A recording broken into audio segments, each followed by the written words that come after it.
이어서 진주에서 전해드립니다. 자가격리 중인 70대가 마스크도 쓰지 않은 채 동네를 돌아다닌 사실이 뒤늦게 확인됐습니다.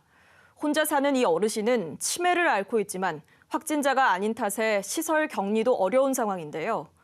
홀몸 치매 환자에 대한 격리 지침이 따로 없어 방역에 구멍이 생기고 있습니다. 김효경 기자가 취재했습니다. 마스크를 쓰지 않은 어르신과 한 남성이 길 한가운데에서 실랑이합니다. 빨리 가시오 빨리 올라가시오 빨리.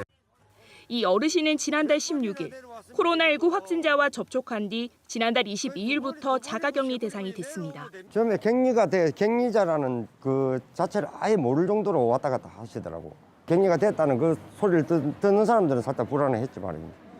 이 어르신은 70대 치매 환자. 혼자 살고 있고 돌봐줄 가족도 없어 자가격리 지침을 어긴 겁니다. 보건복지부가 장애인 대상 감염병 대응 매뉴얼을 만든 것은 지난해 6월. 장애인이 자가격리 대상일 경우 각 지역에 설치된 격리시설로 옮기고 격리시설 이용이 어려울 때는 자택에서 활동보조 등 지원 서비스를 받도록 했습니다. 하지만 보건복지부는 장애인은 시설 격리가 원칙이지만 홀몸 치매 노인에 대한 별도의 지침이 있는 것은 아니라고 답했습니다. 치매 노인은 시설 격리에 포함되지 않는 겁니다. 진주시 대응에도 구멍이 났습니다.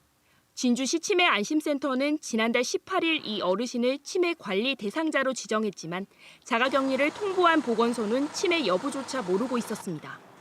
진주시는 뒤늦게 이 치매 어르신에 대한 밀접 관리에 나섰습니다. 시설에서 격리가 되실 수 있는지 확인을 했었는데 일단은 병원에서는 조금 어렵다고 말씀을 하셨고요. 시간대별로 저희가 이제 할머님 댁 앞에서 이제 혹시나 격리지 이탈이 있는지 그런 여부도 확인을 했고요. 이 치매 어르신은 지난 2일 음성 판정을 받아 자가격리가 해제됐지만 홀몸 치매 노인 등 취약계층에 대한 대책 마련이 시급합니다. KBS 뉴스 김효경입니다. 산천군이 올해 공공분야 일자리로 2,000명 이상을 채용합니다. 산천군은 사회적 기업을 포함해 동의보감촌 운영사업 등 지역 특화 산업을 중심으로 공공 일자리를 마련합니다. 특히 청년을 우선 채용하는 등 지역 청년층을 중심으로 한 고용률 높이기에 주력할 계획입니다. 남해군이 주말 보육이 필요한 가정을 위해 공동육아 나눔터 운영을 주말까지 확대합니다. 공동육아 나눔터는 모레부터 주말과 휴일 오전 10시부터 오후 5시까지 문을 엽니다.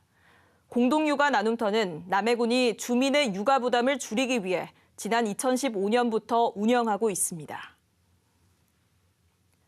하동군이 청소년들이 동등한 교육을 받을 수 있게 교육 지원 사업을 추진합니다. 이 지원 대상은 하동 주민 중위소득 70% 이하인 가구로 청소년 1명당 10만 원씩 교육 지원 카드로 지원합니다.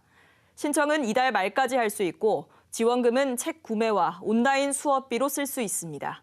지금까지 진주에서 전해드렸습니다.